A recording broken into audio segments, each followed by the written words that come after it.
மதியானத்துக்கு நீங்கள் வீட்டில் என்ன சாப்பிட பார்க்கலாம். கொத்தமல்லி, நாட்டுக்கோழி roast, coriander leaves, chicken roast. அந்த கோழியில் உள்ள எண்ணெய் ஃபுல்லாக அப்படியே இந்த சூடு ஆறுனா அப்படியே உறிஞ்சிருச்சு. நான் பழையபடி சூடு பண்ணாமல் சாப்பிட போகிறேன். இந்த கொழுப்பில் கோழி நம்ம சாப்பிடும்போது எப்பவுமே சூடு பண்ணிடணும். அப்புறம் அந்த கொழுப்புலாம் மிதந்து வரும்.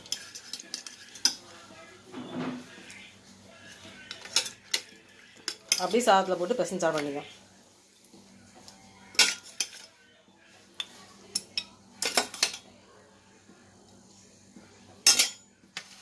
இதான் நீங்கள் வீட்டில் மதிய சாப்பாடு.